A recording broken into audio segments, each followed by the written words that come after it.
दोस्तों, कैसे आप सभी लोग। उम्मीद करता हूँ सभी लोग अच्छे होंगे। आज का टॉपिक हमारे पास थर्मल फिजिक्स में है कोफिशिएंट ऑफ वॉल्यूम एक्सपेंशन, जिसको हम एक्सपेंसिटिविटी भी बोलते हैं। काफ़ी इंपॉर्टेंट टॉपिक है। देखो, इससे अगला लेक्चर ना मैं आपको इक्वेशन ऑफ स्टेट पढ़ाऊंगा, वो भी काफ़ी इंपॉर्टेंट है। तो इक्वेशन ऑफ स्टेट में कुछ टर्म्स इस्तेमाल होंगी, जैसे आइसोथर्मल इलास्टिसिटी क्या होता है, कंप्रेसिबिलिटी क्या होता है, ठीक है ना, कोफिशिएंट ऑफ वॉल्यूम एक्सपेंशन या एक्सपेंसिविटी क्या होता है। तो वो चीज़ें हमें पता होनी चाहिए, इसलिए मैंने ना एक अलग से ही लेक्चर बना दिया उन चीज़ों के लिए, ठीक है। तो आज हम कोफिशिएंट ऑफ वॉल्यूम एक्सपेंशन पढ़ेंगे क्या होता है। फिर मैं आपको एक एग्जांपल बताऊंगा, वाटर का एनोमलस एक्सपेंशन किस तरीके से होता है, वाटर एनोमलस बिहेवियर शो करता है।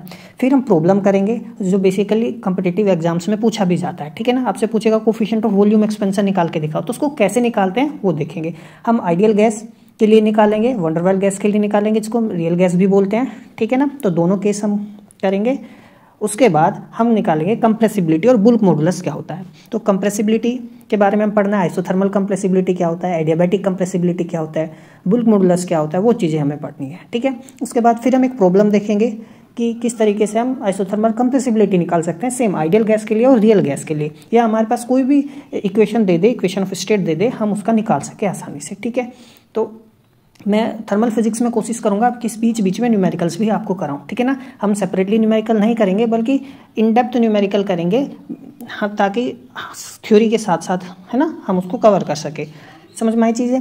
तो स्टार्ट करते हैं। तो देखो, कोफिशिएंट ऑफ वॉल्यूम एक्सपेंशन, इसको हम एक्सपेंसिविटी भी बोलते हैं। ये एक्चुअली में क्या है, it quantifies how the volume of a substance change with change in temperature at constant pressure. अब मान लो मेरे पास सपोज ये कोई सब्सटेंस है, ठीक है ना। अब मैं देखना चाहता हूँ कि जब मैं इसको टेम्परेचर अप्लाई करूँगा, क्या अप्लाई करूँगा, टेम्परेचर अप्लाई करूँगा, तो इसका वॉल्यूम चेंज हो जाएगा। ये क्या करेगा, एक्सपेंड करेगा, ठीक है ना।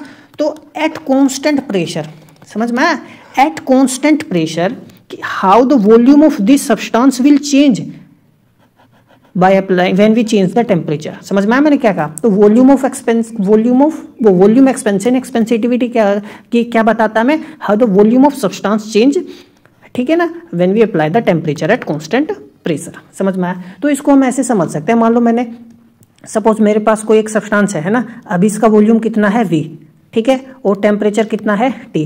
अब मैंने क्या कर दिया, टेम्परेचर बढ़ा दिया, टेम्परेचर मैंने कितना कर दिया T डैश। अब देखो इसका वॉल्यूम भी कितना हो गया V डैश। तो मान लो देखो इसमें का वॉल्यूम कितना बढ़ गया, ये वॉल्यूम बढ़ गया, ये मान लो क्या है, डेल V है। तो जो डेल V है ना, चेंज इन वॉल्यूम है, वो डायरेक्टली प्रोपोर्शनल होगा कि हमने कितना टेम्परेचर चेंज किया है अपना। समझ में आया मैं कहना क्या चाहता हूँ, कि हमने कितना, मान लो ये हमारे पास 30 डिग्री है और ये मान लो मेरे पास सपोज 31 डिग्री है, तो डिफरेंस कितना है, 1 डिग्री का डिफरेंस है। तो 1 डिग्री में तो ये तो बहुत ही कम इंक्रीज होगा। तो ये जो जितना ज़्यादा डिफरेंस होगा उतना ही ज़्यादा मेरे पास चेंज इन वॉल्यूम आएगा। तो चेंज इन वॉल्यूम जो है डायरेक्टली प्रोपोर्शनल होगा चेंज इन टेम्परेचर के। समझ में आई पहली बात। और it is also directly proportional to the initial volume of the state, कि भाई इनिशियल वॉल्यूम मेरे पास स्टेट की है क्या। अब जब मैं इसको कोफिशिएंट जो है, प्रोपोर्शनलिटी कांस्टेंट जो है, इसको मैं हटाता हूँ, इसको मैं सपोज लिख लेता हूँ अल्फा। समझ में आया। तो यहाँ से जो मेरे पास अल्फा निकल के आता है वो क्या आता है, 1/v डेल V अपॉन में डेल T। यही होता है हमारे पास volume of coefficient of volume expansion या एक्सपेंसिविटी जिसको हम बोलते हैं, ठीक है। समझ में आया। और यदि हम डेल T टेंस टू, मतलब बहुत डेल T जो ले टेंस टू 0, इसी फॉर्म में तो लिखते हैं, है ना। हम स्मॉल चेंज भी कंसीडर कर रहे हैं, ठीक है ना। Even if there is a small change in del T corresponding to small change in temperature, even that small change we have to take into account. समझ में आ गई बात। और डिफरेंशियल फॉर्म में फिर हमें क्या लिखना होगा, तो डिफरेंशियल फॉर्म में हम जानते हैं क्या बनेगा हमारे पास, 1/v डेल V अपॉन में डेल T। समझ में।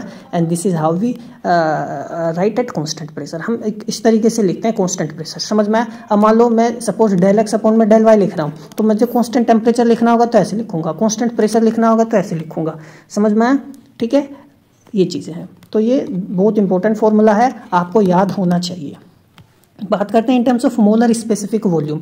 तो देखो, मोलर स्पेसिफिक वॉल्यूम मैंने आपको पढ़ाया था प्रीवियस लेक्चर्स में थर्मल फिजिक्स के। जब हम स्पेसिफिक वॉल्यूम की बात करते हैं ना, तो हम उसको स्मॉल v से लिखते हैं। अब यहाँ पे मैंने मोलर स्पेसिफिक वॉल्यूम की बात की, तो इसका मतलब हम जो हमारे पास वॉल्यूम है उसको नंबर ऑफ मोल्स से डिवाइड कर देंगे। समझ में आया। यदि मैं मास की बात करता कि मास स्पेसिफिक वॉल्यूम या खाली स्पेसिफिक वॉल्यूम में बात करता, तो मेरे पास जो वॉल्यूम उसका मतलब है मैंने किससे डिवाइड कर दिया, मास से डिवाइड कर दिया। समझ में। ये बेसिक सी चीज़ें हम ऑलरेडी आपको बता चुके हैं। तो देखो उस केस में क्या होगा, यदि मैं ऊपर नीचे मास वो नंबर ऑफ मोल से डिवाइड कर दूंगा तो स्मॉल वी लिख दिया मैंने, ठीक है। तो सेम चीज़ है, कोई अंतर नहीं है, बस समझाने के लिए मैंने आपको बता दिया, ठीक है। अब जनरली होता भी यही है ना, कि भाई आप टेम्परेचर बढ़ाओ तो जनरली वॉल्यूम क्या होती है, कोई भी सब्सटेंस हो उसका वॉल्यूम बढ़ जाता है, टेम्परेचर बढ़ाने से वॉल्यूम क्या होता है, बढ़ जाता है, ठीक है।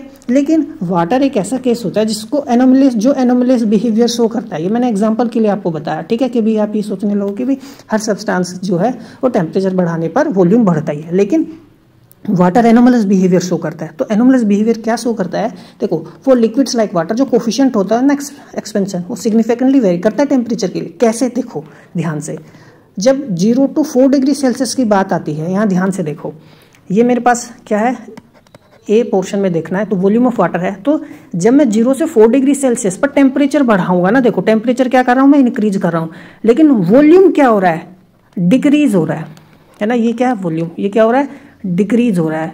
यही एनोमलस बिहेवियर होता है। जनरली टेम्परेचर बढ़ाने से तो वॉल्यूम क्या हो जाता है, इंक्रीज होता है ना। अब आप सपोज आयरन रोड ले लो, उसको गर्म करो तो उसका वॉल्यूम बढ़ जाएगा, फैल जाएगा, ठीक है।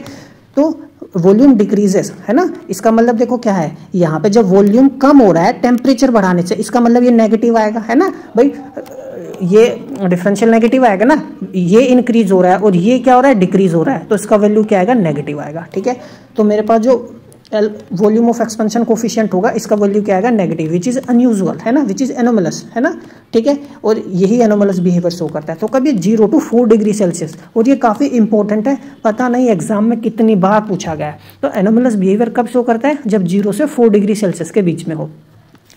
और जैसे ही 4 डिग्री सेल्सियस से अबव की बात करें, आप देख सकते हो 4 डिग्री सेल्सियस पर जब हम ऊपर की तरफ जाएंगे, ठीक है ना, तो जो नॉर्मल बिहेवियर होता है, टेम्परेचर बढ़ने पर वॉल्यूम क्या होता है वाटर का, बढ़ने लगता है, समझ में आया। लेकिन 4 डिग्री से नीचे वो एनोमलस बिहेवियर शो करता है, तो वॉल्यूम इंक्रीज करता है हीटिंग के साथ, यानी जो एक्सपेंसिविटी है, कोफिशिएंट ऑफ वॉल्यूम एक्सपेंशन है, अब पॉजिटिव आ रहा है, जो नॉर्मली होता है। हम जनरली सब्सटेंस के साथ जो देखते हैं कि टेम्परेचर बढ़ने पर वॉल्यूम बढ़ रहा है, यानी एक्सपेंड्स नॉर्मली, ठीक है। एट 4 डिग्री सेल्सियस, देखो 4 डिग्री सेल्सियस पर यदि मैं टेंजेंट डाल दूँ, तो टेंजेंट ऐसे ही तो डालूंगा, तो यदि मैं टेंजेंट डालूँ तो देखो ये मेरे पास क्या है, v, ये क्या है मेरे पास t, तो टेंजेंट क्या आएगा, dv बटे में dt, है ना, या मैं कहूँ dy बाय में dx, यदि ये y ले लो, ये x ले लो, है ना, वॉल्यूम y पे एक्सिस पर टेम्परेचर t, तो यहाँ टेंजेंट डाल दिया, तो स्लोप क्या आएगी, dv बाय dt तो आएगी, समझ में। और ये क्या होगा, 0 होगा ना स्लोप, तो देखो फ्लैट है ना बिल्कुल, तो स्लोप तो 0 आ गया मेरे पास, इतना तो बेसिक मैथमेटिक्स आप जानते हो। तो उस केस में मेरे पास क्या होगा, अल्फा क्या होगा, 0, और डेंसिटी क्या होगी, मैक्सिमम। देखो कहने का मतलब ये डेंसिटी मैक्सिमम कहने का, अब देखो, अब मैं यदि इसको उल्टा कर दूं, है ना, क्या कर दूं, उल्टा, क्योंकि देखो हमारे पास चेंज इन वॉल्यूम क्या आ रहा है, 0 आ रहा है ना, देखो यहाँ पे ये वॉल्यूम है ना, चेंज इन वॉल्यूम, तो ये स्ट्रेट लाइन आ रहा है, चेंज इन वॉल्यूम क्या आ रहा है, 0, तो वॉल्यूम 0। देखो डेंसिटी होता है, density is equal to mass in volume, change in volume, तो डेंसिटी ये कम होगा तो ये डेंसिटी मैक्सिमम होगा, तो वो ये चेंज इन वॉल्यूम 0 आ रहा है, तो डेंसिटी मेरा मैक्सिमम शो करेगा। तो डेंसिटी ऑफ वाटर जो होता है ना 4 डिग्री सेल्सियस पर मैक्सिमम होता है, तो ये ध्यान रखना, समझ में आया, ठीक है। तो ये दिमाग में बैठा लो अपने बात। तो आप देख सकते हो जैसे जैसे टेम्परेचर बढ़ेगा डेंसिटी देखो क्या हो रही है, बढ़ रही है ना, ये एनोमलस ही तो है। अब नहीं तो डेंसिटी जनरली क्या होता है, कम होती है ना। आप किसी सब्सटेंस को क्या करो, सपोज टेम्परेचर बढ़ा दो तो वो एक्सपेंड होने लगता है, फैलने लगता है, उसकी डेंसिटी जनरली डिक्रीज होती है। लेकिन 0 से 4 डिग्री सेल्सियस पर डेंसिटी देखो बढ़ रहा है, और मैक्सिमम कहाँ पहुंच गया, कहाँ पर पहुंचा, 4 डिग्री सेल्सियस पर, और डेंसिटी फिर क्या होगा, डिक्रीज करने लगा, जो कि नॉर्मल बिहेवियर होता है, ठीक है। तो ये बात ध्यान रखना। हम प्रॉब्लम सोल्व करते हैं, calculate the coefficient of volume expansion और एक्सपेंसिविटी, ठीक है। तो हमको अल्फा निकालना है, तो पहला किसके लिए निकालना है, आइडियल गैस के लिए निकालना है, और वंडरवॉल गैस के लिए निकालना है, जिसको हम जनरली रियल गैस भी बोलते हैं, ठीक है।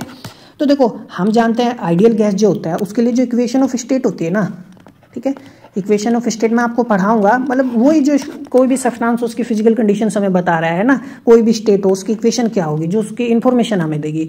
रियल गैस की इन्फॉर्मेशन कौन देगा, उसकी इक्वेशन देगी, है ना। जैसे फिजिक्स में जनरली होता क्या है, कोई पार्टिकल, जैसे क्लासिकल मैकेनिक्स में ही होता है, यहाँ पे कोई पार्टिकल सपोज ये मूव कर रहा है ना, तो इसका कुछ ना कुछ इक्वेशन होगा ट्रैजेक्टरी का, जिससे उस पार्टिकल की मुझे सारी इन्फॉर्मेशन मिल जाएगी। इसी तरीके से थर्मल फिजिक्स में भी कोई भी स्टेट हमारे पास है तो उस स्टेट का मुझे इन्फॉर्मेशन चाहिए, तो उसकी क्या होगी, इक्वेशन होगी, होगी, तो जिसको हम इक्वेशन ऑफ स्टेट बोलते हैं। तो जो आइडियल गैस होती है, आइडियल गैस के बारे में इंफॉर्मेशन हमें इक्वेशन ऑफ स्टेट देती है आइडियल गैस की, जो क्या होती है PV is equal to nRT। आपने 11th क्लास में भी ये इक्वेशन पढ़ा होगा, ठीक है, समझ में आया। इसको देखो मैं स्पेसिफिक मोलर वॉल्यूम में लिख सकता हूँ, ये n मैं यहाँ पे लिखाता हूँ नीचे, तो स्मॉल v लिख लिया और ये क्या आ गया मेरे पास RT, है ना, ऐसे लिख लिया मैंने, ठीक है। कैपिटल V में भी रख सकते हो, कोई दिक्कत नहीं है ना, वो कोई इतना बड़ा इशू ये है नहीं। तो देखो हमें तो देखो अल्फा निकालना है ना, तो अल्फा देखो मेरे पास क्या होता है, मैंने स्मॉल v के टर्म में लिख लिया ये, है ना, समझ में आई बात। ये देखो स्मॉल v है। अब देखो कांस्टेंट प्रेशर के टर्म्स में देखो मैं वॉल्यूम का वैल्यू यहाँ से लिखूंगा यदि, तो मैं RT अपॉन में P, है ना, डेल बाय डेल टी। तो देखो वॉल्यूम का वैल्यू मैंने लिख लिया। तो देखो प्रेशर तो कांस्टेंट है, तो वो तो मैं बाहर लिख लूंगा, तो ये मेरे पास PV आ गया, है ना। RT बचा अंदर, R कांस्टेंट होता है, T के रेस्पेक्ट में डिफरेंशिएशन कर लिया तो ये आ गया। अब देखो PV मेरे पास क्या होता है, PV RT होता है ना, R से R कट गया तो यानी 1/T बचा, तो मेरे पास क्या आ गया 1/T। या सिंपली आपको कुछ नहीं करना है, तो इसको डिफरेंशिएशन ही तो करना है, हमें ये निकालना है सिंपली, है ना, 1/V डेल V बटे में डेल टी तो निकालना है, प्रेशर को कांस्टेंट रखना है, ठीक है। तो ये इक्वेशन है, इसको डिफरेंशिएट कर दो। देखो प्रेशर कांस्टेंट रखा हो, है ना, P बाहर रखा ना, वॉल्यूम के रिस्पेक्ट में, वो वॉल्यूम को डिफरेंशिएट कर दिया टेम्परेचर के रिस्पेक्ट में, R देखो कांस्टेंट है ना, और T का डिफरेंशिएशन हो गया, समझ में आया। तो ये ध्यान रखना, एग्जाम में आपसे पूछेगा और काफ़ी बार पूछा भी है। तो ये अल्फा क्या आ गया 1/2, तो 2 मिनट में निकाल सकते हो, याद रखने की जरूरत भी नहीं है। तो जो expansivity coefficient of volume expansion of an ideal gas depends only on temperature. तो आइडियल गैस के लिए जो एक्सपेंसिविटी होती है, कोफिशिएंट ऑफ वॉल्यूम एक्सपेंशन होता है, सिर्फ और सिर्फ किस पर निर्भर कर रहा है, टेम्परेचर के लिए। तो देखो ये आइडियल गैस एक्चुअली में, है ना, है नहीं आइडियल गैस। तो आइडियल गैस परफेक्ट मतलब आइडियल केस है ये। आइडियल गैस में क्या होता है, पार्टिकल्स बहुत दूर दूर हमें जूम करते हैं, लेकिन रियलिटी में ऐसा नहीं होता ना। रियलिटी में आइडियल गैस थोड़ी ना होती है ना, उसको तो हम इसलिए पढ़ते हैं ताकि हम अपनी चीज़ों को जनरलाइज कर सके, है ना, हम उसमें सर्टेन कंडीशन अप्लाई करके उसको रियल गैस बना सके, या ताकि हम चीज़ों को आसानी से समझ सके, मैथमेटिक्स हमारा सिंपल हो, ठीक है ना। लेकिन जनरली जो होता है रियलिटी में एक्सपेंसिविटी टेम्परेचर और प्रेशर दोनों का फंक्शन होता है, ठीक है ना। वो टेम्परेचर पर भी निर्भर करता है और प्रेशर पर भी निर्भर करता है। हमने प्रेशर को यहाँ कांस्टेंट माना हुआ है ना, लेकिन ऐसा नहीं है, वो रियलिटी में जो होता है वो टेम्परेचर पर तो निर्भर करता ही है, जैसे हमने यहाँ देखा, लेकिन वो प्रेशर पर भी निर्भर करता है। तो ये बात आप दिमाग में बैठा लेना, ठीक है। बात करते हैं हम वंडरवॉल गैस के लिए अब निकालना है। अब देखो रियल गैस भी इसको बोलते हैं। तो जो इसका इक्वेशन ऑफ स्टेट है रियल गैस के लिए, तो ये होता है हमारे पास, हम जानते हैं P + AN² upon V² V - NV is equal to nRT। तो ये आपको याद रखना है, 11th में शायद बेसिक हो सकता है आपने पढ़ा भी हो। तो देखो मैंने इसको स्पेसिफिक वॉल्यूम में भी लिख सकता हूँ। अब जैसे कैसे लिखूंगा, एक कांस्टेंट हो गया, देखो ये n² में नीचे लिख सकता हूँ ना, यहाँ पे ऐसे, समझ में कोई फर्क थोड़ी ना पड़ेगा।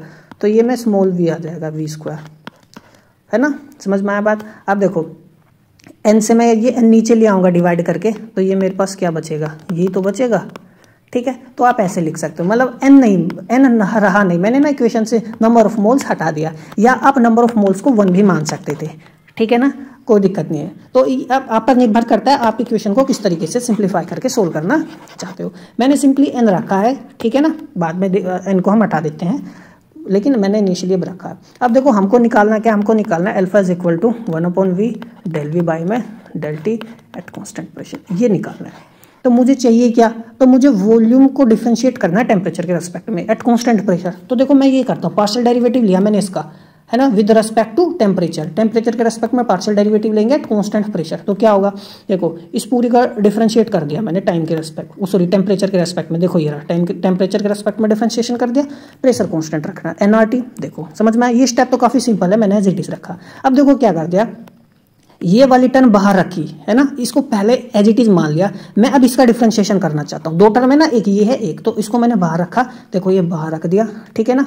अब मैं जब इसका डिफरेंशिएशन करूंगा, ये तो पूरा ही कांस्टेंट है, तो गायब हो जाएगा, वॉल्यूम का डिफरेंशिएशन हो जाएगा टेम्परेचर के रेस्पेक्ट में, तो ये आ गया एट कांस्टेंट प्रेशर, समझ में आया। अब की बार क्या करेंगे, आपने इसका डिफरेंशिएशन करा था ना, अब इसको एज इट इज मान लेंगे, देखो इसको एज इट इज मान लिया, अब हम इस वाली टर्म का डिफरेंशिएशन करेंगे, ठीक है। अब देखो जब मैं इस टर्म का डिफरेंशिएशन करूंगा, मैं इसको अलग से करके दिखाता हूँ यहाँ पे आप लोगों को। तो जब मैं इसका डिफरेंशिएशन करूंगा, है ना, ये तो है टाइम के रेस्पेक्ट में, सॉरी टेम्परेचर के रेस्पेक्ट में, ठीक है। तो देखो काफ़ी बार मैं फंबल कर जाता हूँ बोलते वक्त, तो उसको इग्नोर करना सिली चीज़ों को। तो प्रेशर कांस्टेंट प्रेशर है तो ये तो 0 आएगा, है ना, इसका डिफरेंशिएशन करना है तो प्रेशर, लेकिन हमने कांस्टेंट मानना है तो 0 हो गया। अब देखो ये मेरे पास अब आएगा AN², है ना, कांस्टेंट है, V² का क्या होगा -2/V3, और डेल वी बटे में डेल टी। यही तो होता है। मान लो मैं 1 अपॉन एक्स स्क्वायर का डिफ्रेंशिएशन करना हो तो क्या होगा, -2 अपॉन में X cube del X upon में डेल टी। समझ में आया?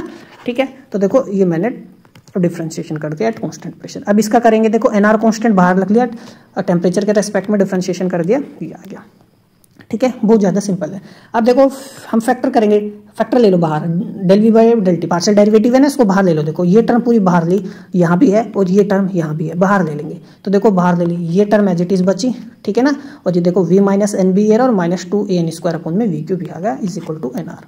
ठीक है, समझ में आया? अब क्या है, देखो हम यूज़ करेंगे इस रिलेशन को। क्या हमारे पास क्या था, देखो यही तो है हमारे पास इक्वेशन, है ना। तो मैं यहाँ पर क्या कर सकता हूँ, इसमें रख सकता हूँ, है ना। तो मैं इसको, ये नीचे चला जाएगा एन आर टी अपॉन में वी माइनस एन बी। देखो ये एन आर टी अपॉन में वी माइनस एन बी, तो मैं इसको रख सकता हूँ इस टर्म के लिए। हमने रियल गैस इक्वेशन का इस्तेमाल किया। तो देखो ये टर्म यहाँ पे मैंने एज इट इज़ रखी, है ना। और ये N R T V minus N B, ये टर्म भी as it is equal to N R. समझ में आया? अब देखो अब क्या करना है, अब हमने del V by del T, ठीक है ना, एट कॉन्स्टेंट प्रेशर। अब हम क्या करते हैं, एलसीएम ले लेते हैं नीचे। तो जब मैं एलसीएम लूँगा तो इन दोनों का मल्टीप्लाई करके लिख लो, v माइनस एन बी और ये वी क्यूब, है ना। इसकी इसमें मल्टीप्लाई कर दो, V cube N R T minus इसकी इसमें कर दो, तो देखो 2an स्क्वायर, ये v माइनस एन बी ये स्क्वायर हो जाएगा is equal to N R. ठीक है, समझ में आया? अब देखो क्या है, कुछ नहीं है। तो मैं ये टर्म उधर ले गया, तो ये डिनोमिनेटर तो कहाँ चला जाएगा, न्यूमरेटर में। तो देखो जब न्यूमरेटर में जाएगा एन आर, तो ये टर्म क्या बन जाएगी, देखो वी क्यूब वी माइनस के एन बी, ये ऊपर चला गया, ये डिनोमिनेटर में आ गया, देखो नीचे। तो V cube N R T minus के 2an square V minus N B square. ठीक है, तो ये है, समझ में आई चीज़ें। तो ये आ गया। तो del V by del T हमें चाहिए था, partial derivative of volume with respect to temperature at constant pressure, है ना। तो हमारे पास फॉर्मूला क्या होता है, ये तो होता है 1 अपॉन में वी डेल वी अपॉन में del T at constant pressure. तो इसका वैल्यू हम उठा के रख देंगे। तो जब यहाँ रखेंगे तो हमें बेसिकली करना क्या है, ये 1 अपॉन वी तो करना है, तो ये हमारे पास अल्फा आ जाएगा। तो जब 1 अपॉन वी करूंगा तो वी ऊपर से कट जाएगा, 2 बचेगा। देखो एन आर वी स्क्वायर है ना। ये आप ऐसे समझ सकते हैं, एक वी नीचे ले आते और टर्म एज इट इज है, तो ये मेरे पास अल्फा आ गया। ठीक है, अब देख सकते हैं वॉल्यूम पर निर्भर कर रहा है, टेम्परेचर पर निर्भर कर रहा है। समझ में आई बात? अब ध्यान से देखो, स्पेसिफिक टर्म्स में हम अब यहाँ पे निकाल सकते हैं ना। समझ में आई बात? या हम number of moles N is equal to 1 रख सकते हैं। अब देखो क्या है, सिंपली मेरे पास क्या बचेगा, देखो R V square small V आ जाएगा, V minus V B V cube R T minus K 2 N नहीं आएगा, V minus K V P square. ठीक है ना, समझ में आई बात? तो काफ़ी सिंपल है, कुछ भी टिपिकल नहीं है। तो ये हमने निकाला। अब बात करते हैं हम कंप्रेसिबिलिटी की एंड बुल्क मॉडुलस। देखो क्या होता है, देखो मेन तो आपसे किसी का भी निकाल से पूछ सकता है, बस आपको कंसेप्ट ध्यान रखना है। कंसेप्ट क्या है, फॉर्मूला आपको पता होना चाहिए। जो कोफिशिएंट ऑफ वॉल्यूम एक्सपेंशन होता है eight constant temperature, sorry eight constant pressure, वो ये होता है। ये आपको पता है, आप कुछ भी निकाल सकते हो जो भी एग्जाम में आपसे को दे। बात करते हैं कंप्रेसिबिलिटी की एंड बुल्क मॉडुलस क्या होता है। तो 11th क्लास में आपने बुल्क मॉडुलस वगैरह इलास्टिसिटी वगैरह पढ़ा होगा, है ना। यदि नहीं भी पढ़ा है तो डोंट वरी। बात करते हैं आइसोथर्मल कंप्रेसिबिलिटी। देखो सिंपल सी बात है, हम सब्सटेंस को आप कंप्रेस करते हो एट कांस्टेंट टेम्परेचर, वही आइसोथर्मल कंप्रेसिबिलिटी है। तो आइसोथर्मल कंप्रेसिबिलिटी को हम बीटा से लिखते हैं। तो isothermal compressibility eight constant temperature, ठीक है ना। यानी टेम्परेचर क्या है, कांस्टेंट है, इसका मतलब ये है। या हम इसको कैसे लिखते हैं, कापा, ये कापा है, के नहीं है, ये कापा है। तो isothermal compressibility eight constant temperature, ठीक है, दोनों इससे लिखते हैं। अब देखो, तो जो आइसोथर्मल कंप्रेसिबिलिटी क्या मेजर करता है, fractional change in volume per unit increase in pressure. अब हमारे पास कोई चीज़ है ना, समझ में आया। तो मैं क्या करता हूँ, प्रेशर अप्लाई करता हूँ इस पर, तो ये क्या हो जाएगी, चीज़ कंप्रेस हो जाएगी। कंप्रेस होने से क्या होगा, इसका वॉल्यूम घट जाएगा। तो वो ये कि फ्रैक्शनल चेंज इन वॉल्यूम, भाई फ्रैक्शनल चेंज इन वॉल्यूम ये हो गया मेरे पास। देखो चेंज इन वॉल्यूम अपॉन में इनिशियल वॉल्यूम, ठीक है। तो ये क्या होगा, fractional change in volume per unit increase in pressure. मान लो प्रेशर डेल पी इंक्रीज किया हमने, ठीक है, एट कांस्टेंट टेम्परेचर। किस पर, एट कांस्टेंट टेम्परेचर। समझ में आया?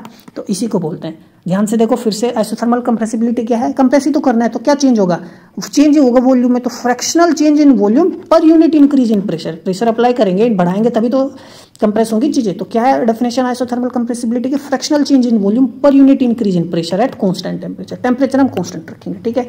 तो डिफरेंशियल फॉर्म में हम कैसे लिखते हैं, कापा, ठीक है ना, 1 अपॉन में वी डेल वी बाय में डेल पी, ठीक है। समझ में आया। अब यहाँ आएगा constant temperature. At constant temperature देखो सेम फॉर्मूला सेम है, लेकिन यहाँ क्या आएगा माइनस। देखो एक्सपेंसिविटी, एक्सपेंड करने का फॉर्मूला क्या था, डेल वी बाय में del T at constant pressure. तो एक्सपेंड कब करेंगे, जब टेम्परेचर में चेंज होगा। हमें कंप्रेस करना है तो हमने क्या अप्लाई कर दिया, प्रेशर, और टेम्परेचर को क्या रखा, कांस्टेंट। तो ये याद रखने का तरीका है, ध्यान रखना। माइनस साइन क्या शो कर रहा है। अब एक बात बताओ आप, अब देखो भाई प्रेशर बढ़ाने पे तो वॉल्यूम घटेगी ना, इसलिए माइनस साइन आया है, समझ में।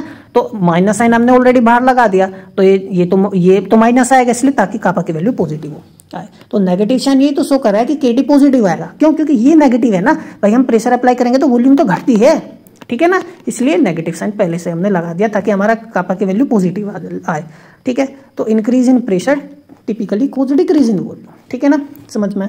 बात करते हैं एडियाबैटिक कंप्रेसिबिलिटी। तो सिंपल है, बहुत सिंपल है। देखो ये तो हो गया। अब हमने क्या किया था पिछली बार, ये तो फॉर्मूला था हमारे पास, है ना। तो कंप्रेसिबिलिटी क्या है भाई, फ्रैक्शनल चेंज कितना हुआ वॉल्यूम में प्रेशर बढ़ाने से।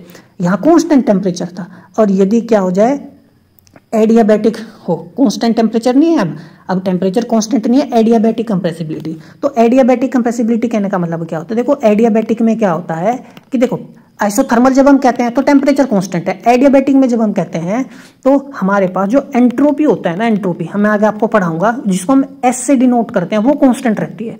तो बस अभी फिलहाल के लिए इतना ध्यान रखो, इसलिए यहाँ पे एस लिखा है। तो एडियाबैटिक में एंट्रोपी क्या रहती है, कांस्टेंट, तो इसलिए एस लिखा है। जैसे आइसोथर्मल में क्या कांस्टेंट है, टेम्परेचर, इसलिए टी लिखा हुआ है। एडियाबैटिक में क्या कांस्टेंट रहता है, एंट्रोपी, तो इसलिए एस लिखा है। पहली तो बात है। दूसरा, एडियाबैटिक जब हम कहते हैं ना, तो एडियाबैटिक में जो चेंज इन एनर्जी होता है ना, वो जीरो होता है, समझ में। Exchange in energy between system and the surrounding, वो क्या होगा, जीरो। कोई कॉन्टैक्ट नहीं होता, no thermal contact is there between system and the surrounding, ठीक है ना। तो एक्सचेंज ऑफ एनर्जी क्या होता है, जीरो होता है। नो एंट्रोपी में कोई चेंज नहीं आता, इसलिए एंट्रोपी क्या होती है, कांस्टेंट। तो एडियाबैटिक कंप्रेसिबिलिटी क्या है, फ्रैक्शनल चेंज इन वॉल्यूम ही है, यूनिट इंक्रीज इन प्रेशर, लेकिन एडियाबैटिक कंडीशंस जहां पे no heat is extend with the surrounding, और एंट्रोपी क्या होता है, कांस्टेंट। इसीलिए देखो फर्क कुछ नहीं है, बस यहाँ पर क्या आ गया, ऐसा आ गया, ठीक है। कंप्रेसिबिलिटी समझा। अब बात करते हैं बुल्क मॉडुलस की। तो देखो बुल्क मॉडुलस क्या है, एक्चुअली में रेसिप्रोकल है कंप्रेसिबिलिटी का, उल्टा है कंप्रेसिबिलिटी का। अब मान लो आप कोई चीज़ कंप्रेस करोगे, है ना, तो उसका वॉल्यूम घट जाएगा, तो वो चीज़ अपना क्या करेगी, अपोज भी तो करेगी, समझ में। वो कंप्रेस नहीं होना चाहिए, ठीक है ना, समझ में। क्या करेगी, अपोज करेगी। आप किसी भी चीज़ को कंप्रेस करना चाहोगे तो कंप्रेस नहीं होगी, तो क्या करेगी, अपोज करेगी। तो कंप्रेसिबिलिटी का उल्टा ही क्या होता है, बुल्क मॉडुलस होता है। तो बुल्क मॉडुलस क्या, रेसिप्रोकल है कंप्रेसिबिलिटी का, और it quantifies a substance resistance to uniform compression, समझ में। It quantifies a substance resistance to uniform compression, और ये आइसोथर्मल और एडियाबैटिक दोनों होता है, सिंपल सी बात है। तो बुल्क मॉडुलस ऑफ इलास्टिसिटी भी बोलते हैं, ठीक है ना, ध्यान रखना। तो जो आइसोथर्मल बुल्क मॉडुलस होगा, देखो कंप्रेसिबिलिटी को हम के से लिखते हैं, या हम बीटा से लिखते हैं, ठीक है। बुल्क मॉडुलस को हम कैपिटल ई से लिखते हैं। तो bulk modulus eight constant temperature क्या होगा, कंप्रेसिबिलिटी का इनवर्स, सीधी सी बात है। तो bulk modulus at adiabatic bulk modulus कह लो, क्या होगा, simple reciprocal of compressibility, adiabatic compressibility, ठीक है, समझ में। आइसोथर्मल बुल्क मॉडुलस को हम आइसोथर्मल इलास्टिसिटी भी बोलते हैं। ये actually bulk modulus of elasticity है, आपने 11th क्लास में इसके बारे में नाम सुना हुआ होगा, ठीक है। तो देखो इनवर्स है ना, तो minus V del P by del P. तो देखो हमने क्या किया, कुछ नहीं, इसको देखो आप उल्टा करके लिखेंगे तो हमारे पास minus V del P by में डेल। आप जो भी ऐसे कैसे इन्वर्स कर सकते हैं हमें ना, ये तो डिफरेंशियल है, कोई फ्रैक्शन थोड़ी ना है। मैथमेटिक्स वाले को मैथमेटिशियंस यदि ये बात देखने लगे वो गालियाँ देंगे कि फ्रैक्शंस आप डिफरेंशियल्स को एज अ फ्रैक्शन ट्रीट करते हैं। ये होता है एक्चुअली में, ठीक है ना, रेसिप्रोसिटी थ्योरम वगैरह होती है मैथमेटिक्स में, आप ज़्यादा डिटेल में पढ़ोगे तो चीज़ें समझ में आएगा, डिफरेंशियल पार्शियल डिफरेंशियल इक्वेशंस के बारे में। खैर छोड़ो उस चीज़ को, वो हमारे का इतना डिटेल में नहीं है, आपको रिसर्च नहीं करना है तो आप चीज़ें वो देख सकते हैं, ठीक है। तो देखो उसका उल्टा क्या, वी ऊपर चला गया, डी पी ऊपर चला गया, डी वी नीचे आ गया, ठीक है, समझ में आ गई बात। तो ये ध्यान रखना। तो बस फॉर्मूला आपको एक याद रखना है, फिर तो उल्टा कर देना है, कुछ नहीं है। नेगेटिव साइन के बारे में मैं आपको बता चुका हूँ, ठीक है, समझ में आई चीज़ें। अब देखो जो आइसोथर्मल कंप्रेसिबिलिटी है वो कांस्टेंट टेम्परेचर पर होती है, हम जानते हैं, और एडियाबैटिक कंप्रेसिबिलिटी कब होती है, कांस्टेंट एंट्रोपी पे, हम जानते हैं। तो जो कापा टी और कापा एस जो है ना, जो केस है ये कम होता है, इसकी वैल्यू कम होती है, देन केटी, क्योंकि जो एडियाबैटिक कंप्रेशन है ना raises temperature resisting volume reduction, तो वॉल्यूम की रिडक्शन को क्या करता है, अपोज करता है। अब देखो फिर से सुनो ध्यान से, देखो जो एडियाबैटिक कंप्रेशन होता है ना वो टेम्परेचर को इंक्रीज करता है, क्योंकि जब हम एट कांस्टेंट टेम्परेचर, यहाँ तो टेम्परेचर क्या है हमारा कांस्टेंट है, ठीक है ना, लेकिन जब हम एंट्रोपी कांस्टेंट रहता है तो जब हम कंप्रेस करते हैं तो there is a chances of an increment in temperature in this case, क्योंकि यहाँ तो टेम्परेचर हम ऑलरेडी कांस्टेंट मान ही रहे हैं। तो जब एडियाबैटिक कंप्रेशन होता है तो स्लाइट इंक्रीमेंट होता है टेम्परेचर का, तो ये टेम्परेचर का इंक्रीमेंट होगा, तो वो जब टेम्परेचर बढ़ेगा तो मोलिकुल्स दूर दूर भागेंगे, तो जब मोलिकुल्स दूर दूर भागेंगे वो कंप्रेशन का क्या करेगा, अपोज करेगा, तो इसका वैल्यू तो कम आएगा ही आएगा, कंप्रेसिबिलिटी तो कम आएगी क्योंकि इसका अपोज हो रहा है। समझ में आया बात, ठीक है। तो ये ध्यान रखना, ये भी एग्जाम में पूछता है कि केटी का वैल्यू ज़्यादा है कि केएस का ज़्यादा है, इंपॉर्टेंट। तो जो बुल्क मॉडुलस है ई, जिसको हम बी से भी लिखते हैं, रिप्रेजेंट करता है मटेरियल की स्टिफनेस। जितना ज़्यादा अपोज होगा है ना वो मटेरियल उतना ही स्टिफ होगा, उतना ही हार्ड होगा, है ना। लार्जर बुल्क मॉडुलस इसका मतलब स्टिफर है मटेरियल, रेसिस्ट करता है कंप्रेशन को स्ट्रोंगली, जैसे डायमंड का बहुत ज़्यादा हाई बुल्क मॉडुलस होता है ना, बुल्क मॉडुलस ऑफ इलास्टिसिटी हम कहें तो। समझ में आई बात करते हैं हम प्रॉब्लम नंबर 2। तो कैलकुलेट आइसोथर्मल कंप्रेसिबिलिटी, हमें आइसोथर्मल कंप्रेसिबिलिटी निकालना है आइडियल गैस के लिए, रियल गैस के लिए, है ना। तो देखो बहुत ज़्यादा सिंपल है। तो आइडियल गैस के लिए हम जानते हैं कि आइडियल गैस इक्वेशन क्या होता है, PV is equal to nRT, ठीक है, समझ में आया। तो हमारे पास देखो KT क्या होता है, आइसोथर्मल कंप्रेसिबिलिटी -1/V, है ना, del V at constant temperature. ये तो निकालना है, change in fractional change in volume with change in increase in temperature, ये होता है। तो यानी वॉल्यूम का डिफरेंशिएशन करना है किसके रेस्पेक्ट में, प्रेशर के रेस्पेक्ट में, सीधी सी बात है। देखो वॉल्यूम क्या है, यहाँ से वॉल्यूम निकालो तो वॉल्यूम कितना आया, nRT/P, तो उसका चेंज इन प्रेशर के रेस्पेक्ट में डिफरेंशिएशन करो टेम्परेचर को कांस्टेंट रखते हुए। तो देखो nRT तो ये तो पूरा ही कांस्टेंट हो गया ऊपर वाला, नीचे प्रेशर है तो -P²। समझ में आया, ये आ गया, ठीक है। चाहो तो nRT को क्या लिख सकता हूँ मैं, PV लिख सकता हूँ। nRT क्या है, PV तो है, तो मैं इसको जब करूँगा तो -V/P आएगा। तो ये आया -V/P, तो मैं यहाँ पे रख सकता हूँ -V/P, V से V कट गया, कितना है 1/P, ठीक है ना, समझ में आया। तो देखो हमारे पास आइडियल गैस के लिए क्या है, 1/P आ गया, आइसोथर्मल कंप्रेसिबिलिटी। इसी तरीके से आप आइसोथर्मल कंप्रेसिबिलिटी रियल गैस के लिए भी निकाल सकते हो, डिफरेंशिएट करना है बस आपको, ठीक है। तो फॉर्मूला क्या था रियल गैस के लिए, P is equal to ANA² V NB is equal to nRT, ये था हमारे पास, ठीक है ना। तो आपको क्या करना है, देखो सेम चीज़ वही करना है, इसको एज इट इज मान लो, इसका डिफरेंशिएशन कर दो, ठीक है, फिर इसका डिफरेंशिएशन कर लो, इसको एज इट इज मान लो। तो लेकिन हमें वॉल्यूम का डिफरेंशिएशन करना है प्रेशर के रेस्पेक्ट में, टेम्परेचर को कांस्टेंट रखते हुए। समझ में आया, आप करो, इस फॉर्मूले में रखो, आपका आंसर आ जाएगा। तो वो आपके लिए क्या है, होमवर्क है, ठीक है ना, समझ में आई बात। तो मिलते हैं अगले लेक्चर में, तब तक पढ़ते रहिए, नमस्कार।